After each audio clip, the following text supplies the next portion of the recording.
As we are coming close to the end of this last meditation of the retreat, bring up some joy in your heart because you had this time, at least 2 full days, to incline mind towards stillness, towards wholesome qualities, to listen to the Buddha's teachings, to meditate,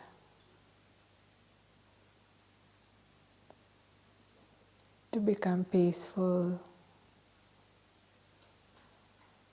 to become kind. So if this brings joy to your heart,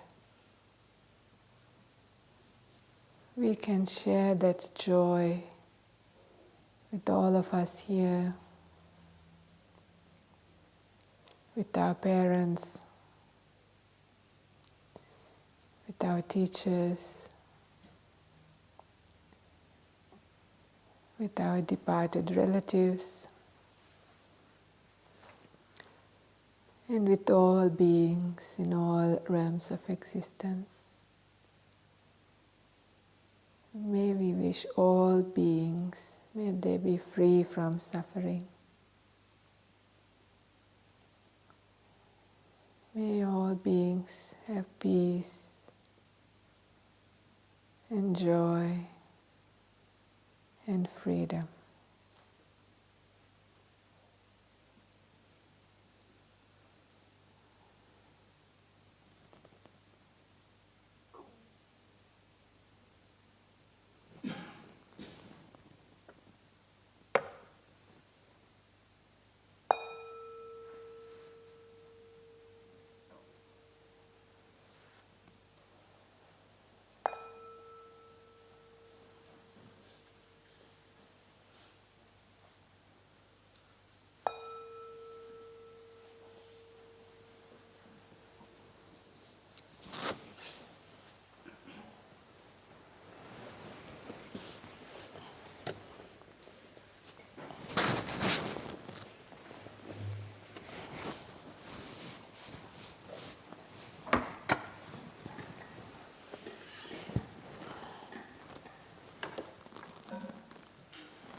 Okay.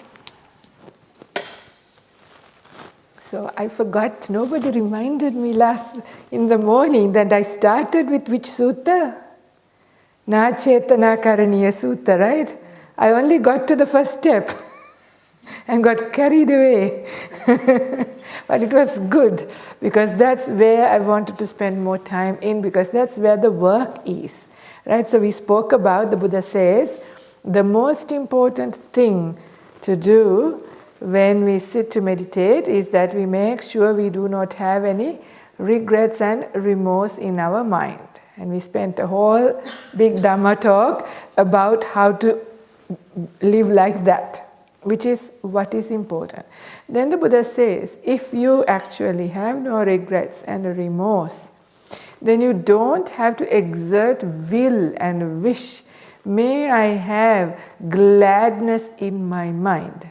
You don't have to wish that your mind will be glad as a consequence of living life well. Make sense? Yes, so you have a very glad, bright, energetic mind. So this is why I spend most of the time, because it is how you live your life. This is the power of your virtue and also your generosity to uplift and brighten your mind. The Pali word for this is pamojja. So it is translated as gladness or sometimes as joy. It's confusing when it is joy because there are many degrees of joy, but it is a mind that is glad, bright, uplifted. I think most of you, compared to a busy tiring work day, your mind feels glad right now even. Yeah? Is that true? You feel much more uplifted. It is not very constricted, down, dark, tired. Not like that. So an uplifted mind. Which is why if we spend even few more days, then the mind gets even better and better and your meditation will take off. 2 days is hardly enough to even settle down, but it gives you a flavor of at least the mental energy starting to come up. Can you feel that? Yeah, compared to when you arrived on Friday after work, the mind and the body both better, right? And imagine if you allow yourself a few more days to calm down and living in a good way. It's quite quick recovery. But of course, if you've been living life most of you are living life pretty good already, but even if you put in more effort even to the mental sila and things like that, of course, the mind is very, very ready for meditation. So then the Buddha says the next step, when you have gladness, you don't have to exert will and wish, may my mind have piti. That is a rapture. Rapture will arrive in a mind that is glad as a natural consequence. Now, how is that possible? Many people say that they don't have piti coming up. They've been meditating for a long time. The reason is, if the mind is truly glad, then the present moment is actually pleasant. When it is pleasant, we are quite happy to be here. It becomes easier to be with the meditation object. You are at ease, right? So if it is not, then we need to work on those other factors to brighten up our gladness. The initial starting joy needs to be a bit more. So here we can do few preliminary steps until we perfect our virtue, perfect our conduct and make it all good, because it will take quite a while, right? But in the meantime, we still have to continue to meditate. So what we can do, the Buddha suggests here, you can also do, these are in other suttas, this anusati bhavana. I did mention that before as in the Q&A. So this is like recollecting your generosity, recollecting your virtue, recollecting the Buddha, Dhamma, Sangha, all of those things, or metta meditation, something like this, or something inspiring. You can read an inspiring sutta or listen to an inspiring Dhamma talk, and that gives you a boost of energy, and then you can sit. So that actually gives a little bit more joy at the starting point. So make your present moment a lot more pleasant. Then it becomes easier to stay with your meditation object. What happens when you are one-pointed with one thing? The mind that is used to running around, being busy, finally settles down and becomes still. So then the mental energy starts to come up. It is that mental energy that is felt as piti. It's quite different to rapture or happiness or joy that you experience in the sensual world. Whatever is the highest that you have experienced so far, the flavor is quite different. Mental energy coming up, because the sensual world, it gives you a high, but it drains your energy. Check it out next time when you do whatever you do to have a high, like, I don't know, a concert, going on holiday, I don't know what kind of thing gives you the highest forms of happiness in normal life, and see how your mind feels afterwards. That's also why you have a low. After you've been in a concert, people scream for one more, and at the end the band finishes, right, and they depart. And the next day you actually have a dip. Have you experienced this? Usually it's like that. With sensual pleasures, you have a peak and you have a dip, and you have a peak and you have a dip.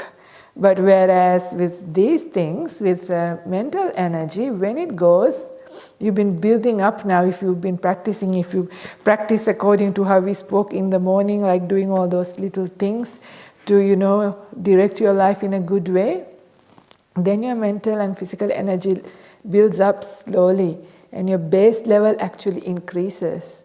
And then you start from a good point, And then as the mind settles down, as the defilements and hindrances starts to come down, you experience that mental energy, and it's a really, really incredible feeling. Yeah, you feel very nice when the piti comes in.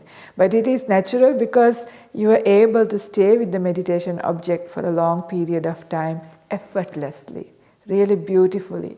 So this is where it is important. So many people ask, and many people are struggling with the right amount of effort to keep your mind with the meditation object. There is some effort required, but not much at all. It has to be very, very, almost like the breath comes and stays with you, like your little puppy dog, when if you have a really close doggy, when you are home, it comes and stays with you, right? You don't have to bring it and keep it and hold it. It comes and stays with you. All you got to do is pat its head. It's there, effortless. Similarly, your breath should come and it should stay. That happens when the mindfulness increases. So that's why that starting joy, pamoja, is important. So become skilled in building up pamoja, and luckily that is done outside of the meditation most of the time. And then you can do like a short meditation of that kind of anusati, reflection type of meditation, to give it another boost or shine it a bit more.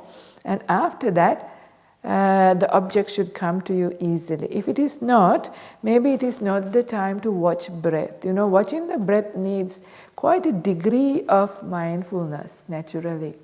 If not, you are watching it with too much effort, which is why people talk about all kinds of strange experiences, headaches or other kinds of things happening, various kinds of feelings, tightnesses. All of those is a result of exerting too much energy to keep the breath in mind. It has to be very natural.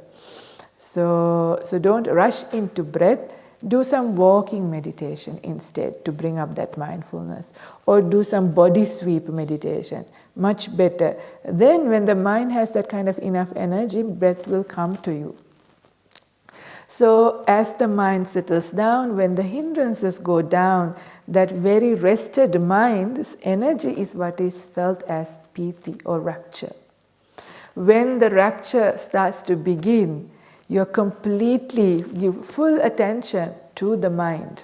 So you get fully into the mind. You can't even help it because it's so attractive, right? So we are used to pleasure. We are used to something that is nice. So this is nice experience, really something much more than you'd ever experience. This is not even jhana, but still the rapture. This is how high this is. That is also not to underestimate the little bit of joy that you get as piti.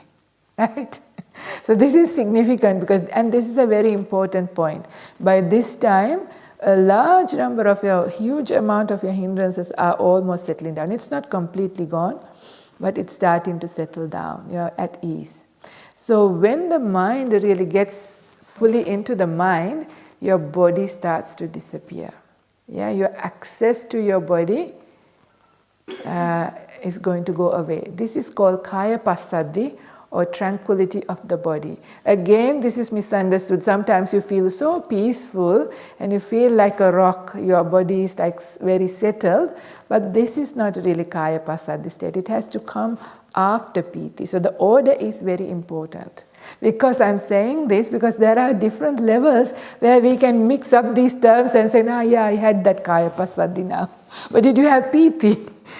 Was that the real piti where the hindrances were really joy, and were you having that real strong mental energy? After you get up of your meditation, sit, you feel like you can, hold the whole world or move a mountain, or like that kind of energy is actually there in your mind and in your body. It's a really incredible feeling. So not to misunderstand, because these are also not everyday states. So you don't expect this to happen in every meditation, right? Because they are uttari manusa dhamma. They are now coming close to these deep states. I mean, deep state is the jhana.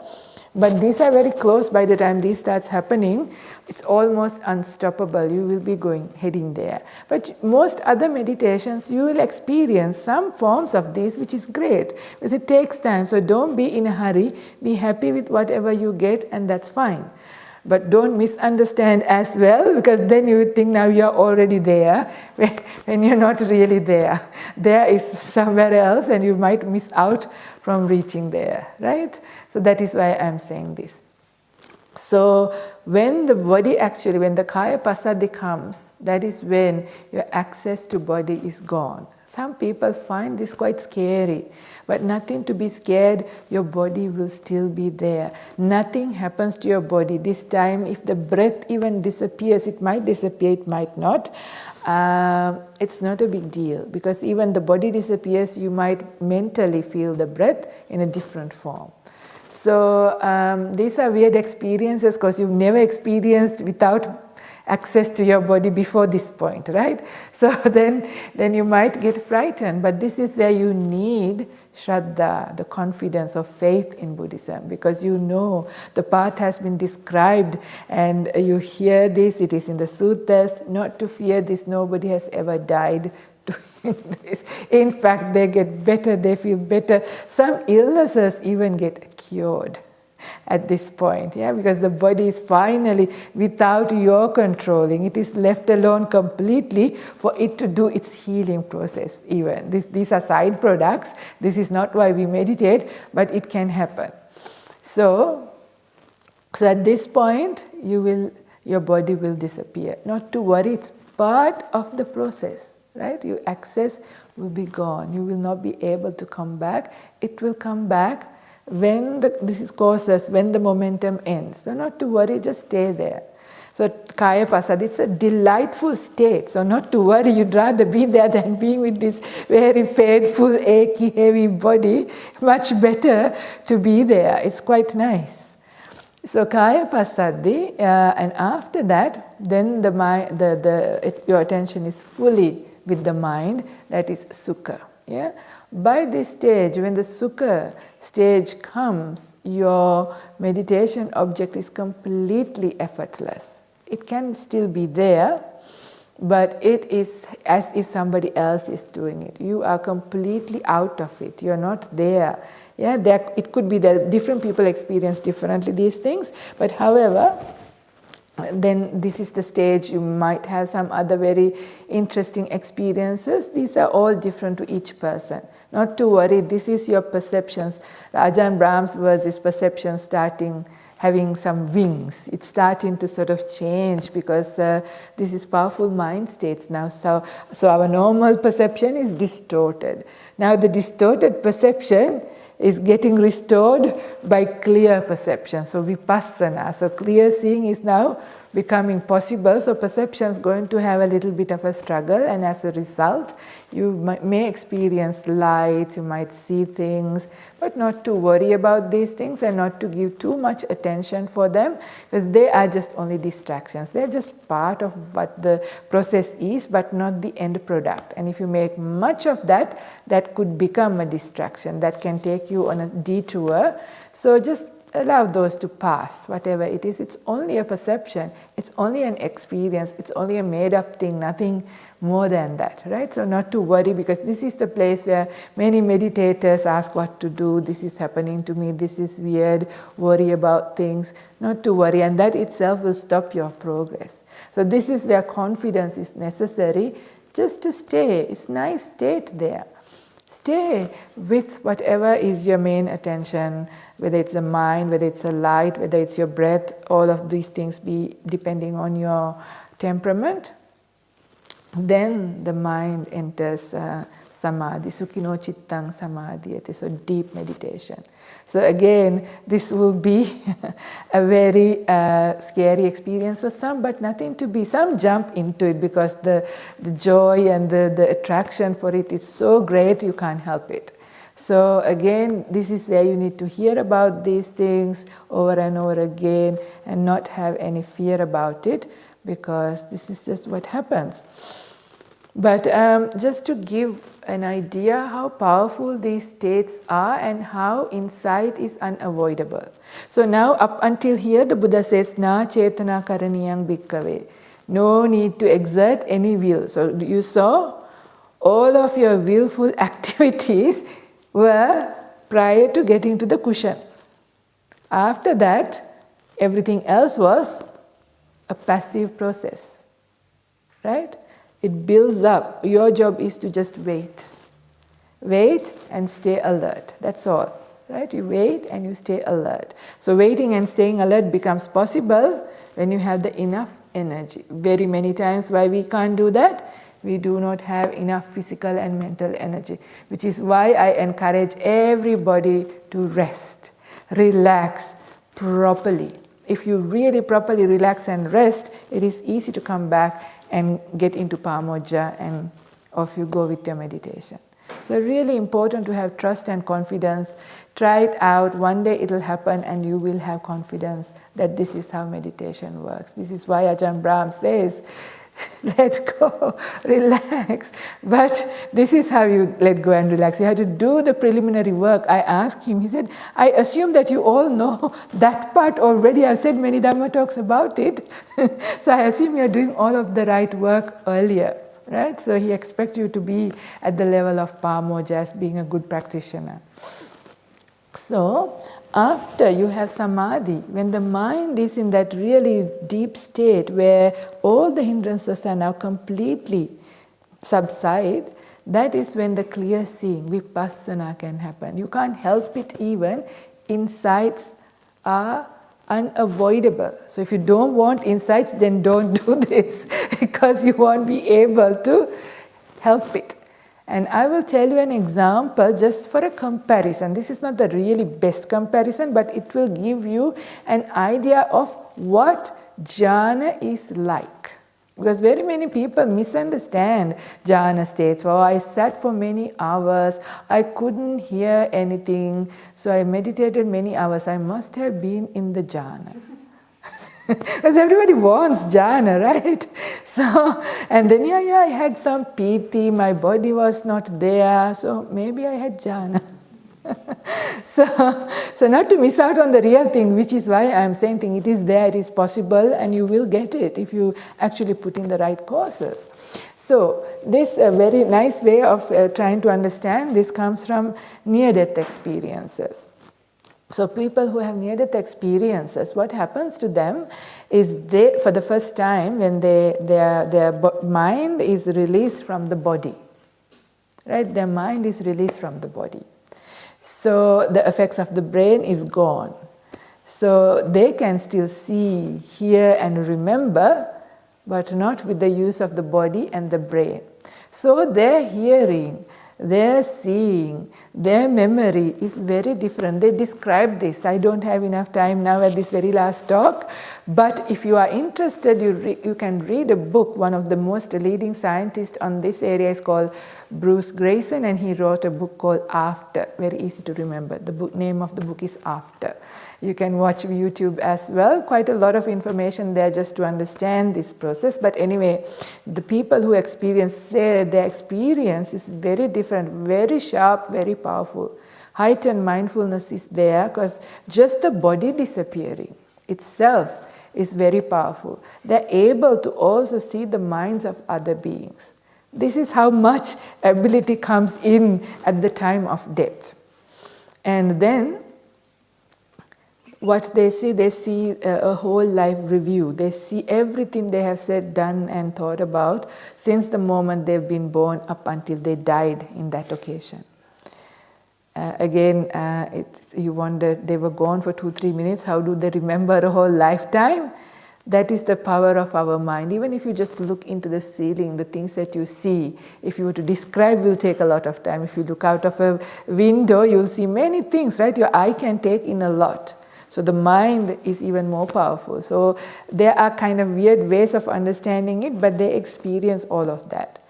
But I'm not going to go into those details, but I'm going to tell every single person who has had a full near-death experience, because there are partial near-death experience, their experiences are different, but every single person who's had a full near-death experience, all of them have an irreversible insight when they come back. And what is that? They become more virtuous, moral people, because they realize what is important in life is how you do things, not what you get.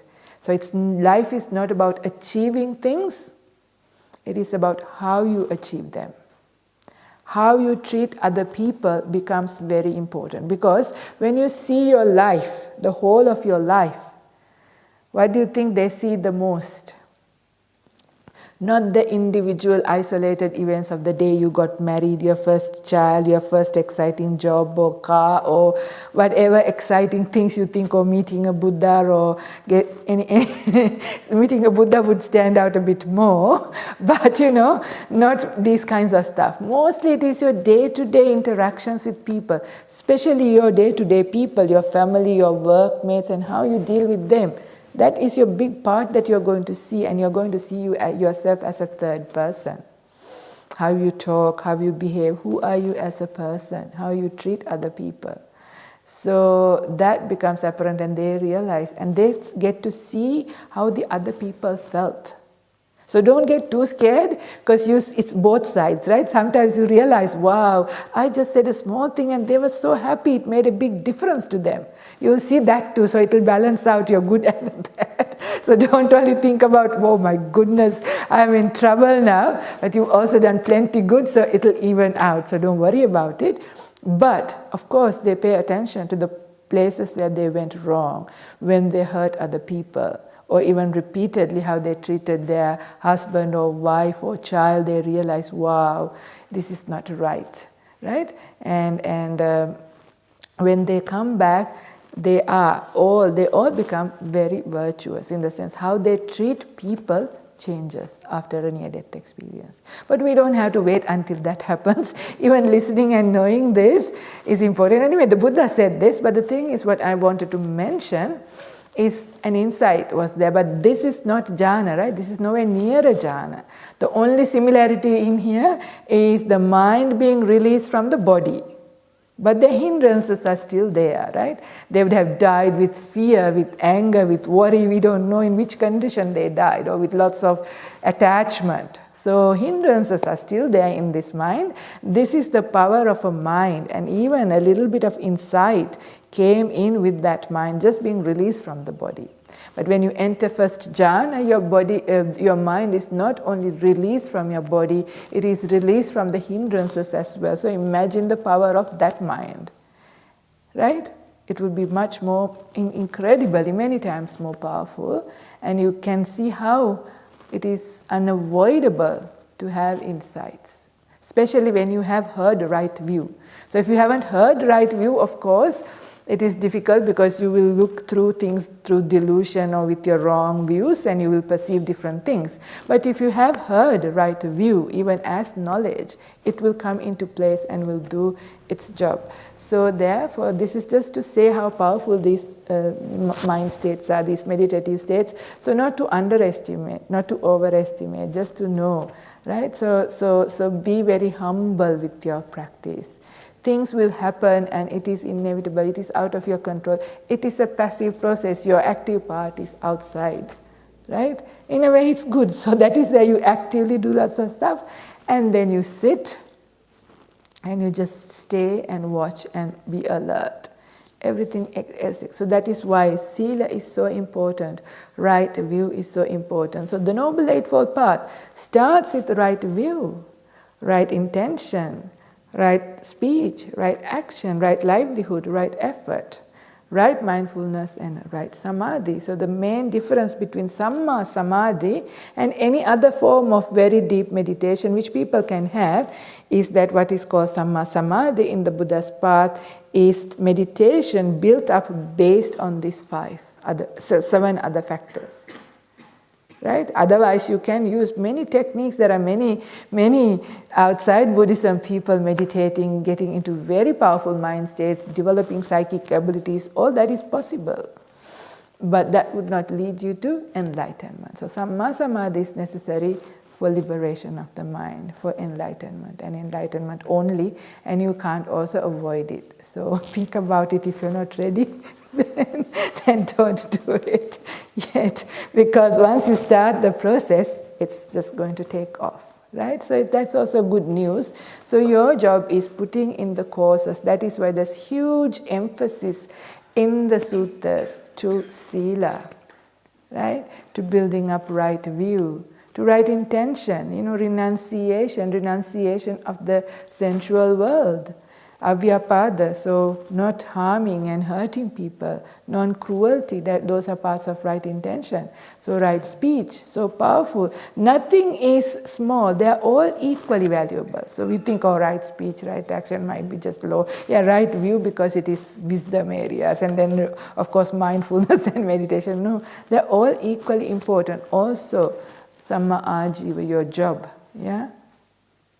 So what kind of work you do, does it take you down, making unwholesome karma? So this is why this is a holistic approach. So understand the big picture of how this path works, how the mind develops into meditation, and how liberation happens, and where is work to be done, and where do you need to take your hands and feet off and sit. Like Ajahn Brahm says, the driverless bus. Yeah.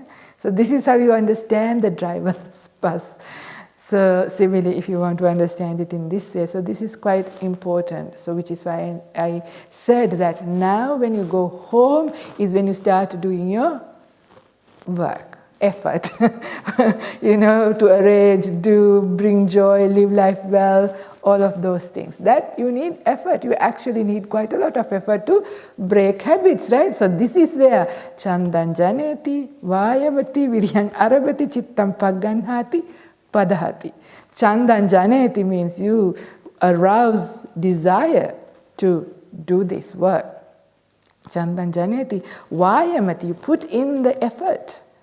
Viryang Arabati, you bring up energy. Chittam Paghati, you put your mind, you set your mind on the goal. And Padahati, you exert.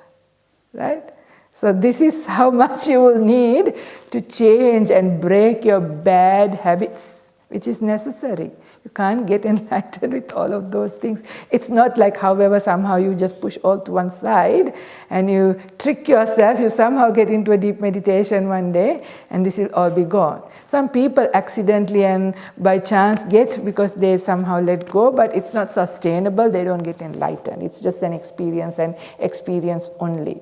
It is not an insightful, it's a short kind of experience that is similar, but it is not really a Samma Samadhi state because they have not built it up with the all other 7 factors, which is also why they don't get enlightened with it. But it is still nice that you experience that and you know the power of your mind, the power of what a jhana is like. But never mind that, that's not so helpful. It's much better that we build up with proper foundations, with patience, slowly, this whole path. So this is why the Buddha said, Kanti paramang tapo titika. Patience, endurance is the highest of the spiritual practices. So we have to be patient. If you want to go fast, be patient, go slowly. Yeah, you will reach there. And the last thing I want to tell you or encourage you is this whole thing is not about the destination. Destination is important, but we don't even know what it's like to be enlightened and extinguished, right? Enjoy the journey. Yeah, enjoy the journey. That is the trick to be able to stick to the path. How you can persist and persevere is if you are enjoying your lifestyle, enjoying your practice. So make it fun, make it enjoyable. It is possible. Even at the time of the Buddha, the monks were like that. Read Theragathas and Therigathas, how they appreciate the beautiful mountain caves, the waterfalls, the sound of the birds, the nature, all of that. That's no problem. That does not actually distract you. Enjoying nature, how you do things, being kind, being gentle. So take it easy, yeah, in a way, in a gentle way. I'm not saying to just become lazy and not do the work, no, but be gentle with yourself. Be patient with yourself. Give yourself time to progress, not be in a hurry. Because when you hurry, you will crash. So whatever you build up properly, and if you die, don't worry. It gets carried forward in your stream of consciousness. You pick it up. why you are right now here and able to reasonably meditate as compared to somebody from the street who's not going to be able to meditate at all, is because you have already built up this path in your previous lives. You have already meditated before. It's coming back slowly. So don't worry about it. Just do what is in front of you. Much better. Yeah? Yeah, that's the last bit of encouragement I want to give you. And hope it has all been helpful. If not, well, I'll try my best next time. Okay.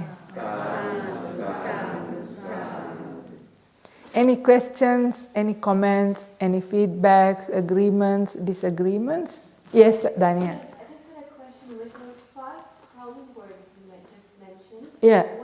I kind of missed it. What was the context of it? That is the definition of right effort. But is it... right effort in the Noble Eightfold Path. So, is there any background as to when to apply it? Because I'm guessing... Yes. Yeah. That's why I mentioned it is not in the meditation. Yeah. This I specifically mentioned, this is outside of the meditation. So right effort is for sense restraint, and habits and all of that. So that's why it's a 6th factor of the Noble Eightfold. It's preparing your mind for mindfulness. So right effort is before right mindfulness, and that is job is mainly to sense restraint and also for your precepts, all the things that you do in life. That is why I said you need that kind of effort actually there. But people often don't do that. They don't do the effort where you need sense restraint. They actually don't do sense restraint, especially no restraint of the mind. And then they try to put in all of that effort trying to meditate, to watch the breath. That's a wrong time. So no effort is to be exerted in that way, no will to be exerted. This is what the Ayya Karunika Sutta is all about. So I'm not sure whether maybe you were not here for the morning Dhamma talk, or I don't know. Yeah, you were, okay. Yeah. So I was mentioning, that's why I mentioned, very specifically this is outside. Outside we need to put in effort for sense restraint. Yeah. Yeah. Taking time.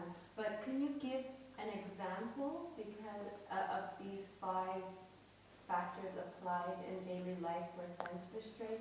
Maybe some others have the same question. Okay, yeah. Chandan janeti. So you realize the danger of sensuality if you see that as a disturbance for your meditation.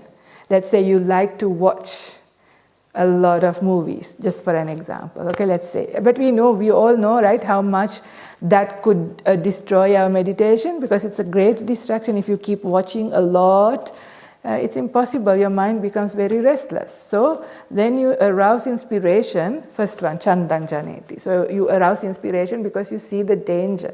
When I do that, this destroys my meditation, my development of the path. So Chandan janeti. Vayamati. Then you need to put in some effort to stop yourself from switching on the TV. So you put in effort. There are really nice ways of doing this. You make it difficult by unplugging the TV, putting the remote in a place that is difficult to get. You can do many things, right? So somehow or the other, you need to put in effort to stop yourself from doing, especially habits, like strong habits towards sensuality is hard to break. You know that I don't have to tell this to convince you. You know what it is like. You know the danger, but it is hard. So you need to put effort.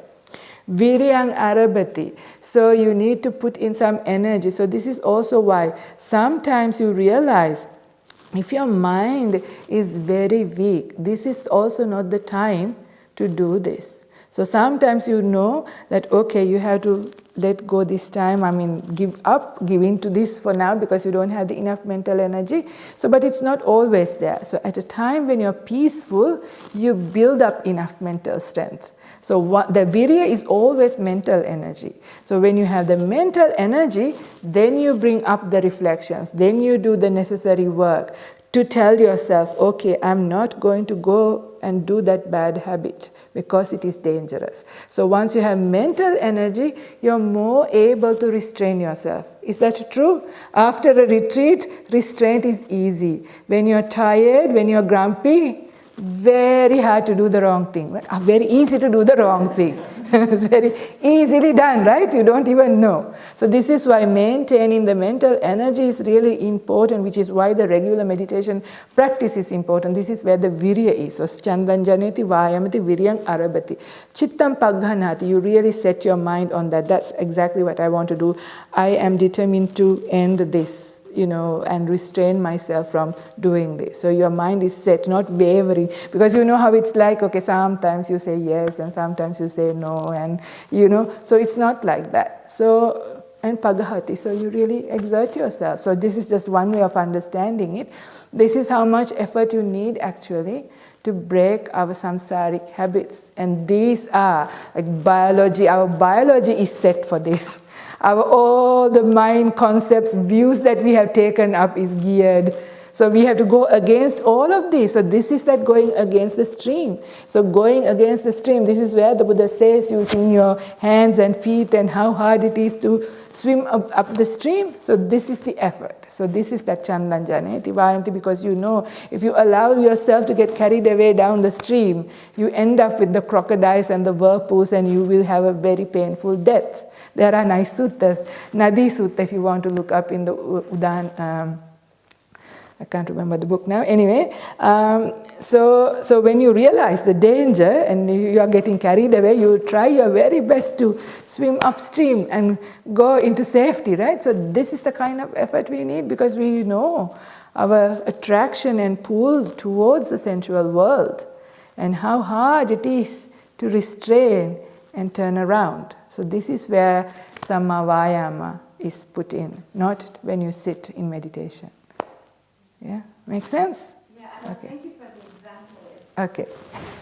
Okay, good. All right. Excellent. Anybody else have anything else to say? Did it make sense? Okay, good. All right, everybody, wish you all the very best. Do you want to close with like a chant, or you are not into chanting? What do you want? You want a chant, blessing chant? Okay. Anybody who wants, you can rejoice. Everybody else, you can close your eyes and endure. Okay. Sabba buddhanubhavena, sabba dhammanubhavena, sabba sanghanubhavena, Buddha ratanang, dhamma ratanang, sangha ratanang, tinang ratananang nubhavena, chaturasiti sahassa dhammakanda nubhavena, pitakataya nubhavena, jinasavaka nubhavena, sabete roga, sabete bhaya, sabete antaraya, sabete upadava, sabete dunnimitta, sabete avamangala vinasantu. Ayuvaddako, dhanavaddako, sirivaddako, yasavaddako, balavaddako, vannavaddako, sukavaddako, hotu sabbada. Dukkha roga bhaya vera, soka satuchupadava, anekantarayapi, vinasantu ca tejasa, jayasiddhi dhanang labang, soti bhagyang sukang balang, siri ayu ca vanno ca, bhogang uddhi ca yasava, satavassa ca ayu ca, jiva siddhi bhavantu te. Okay, that chant was wishing you may the power of the Buddhas, the virtues of the Buddha, Dhamma and the Sangha, may you have all the protections from all dangers, and may you have long life, strength, energy and beauty as well. Okay. Okay.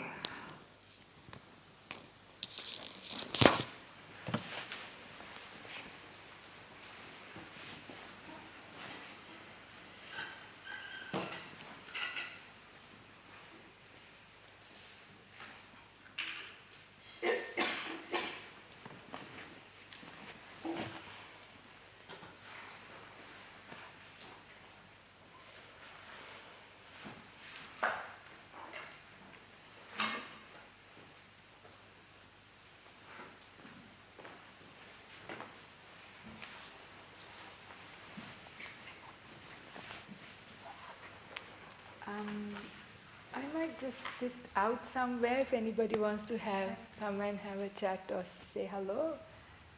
Casually, I'll be there for a little while. Okay, welcome.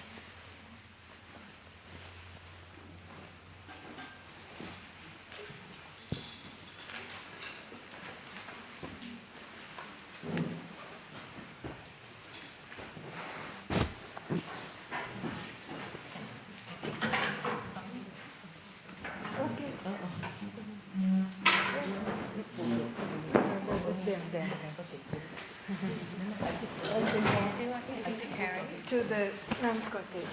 Thank you. Blankets? Yes, please.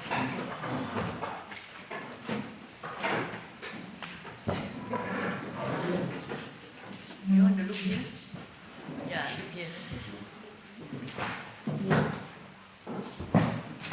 Okay. Hope to see you Yeah, again. very happy to see you.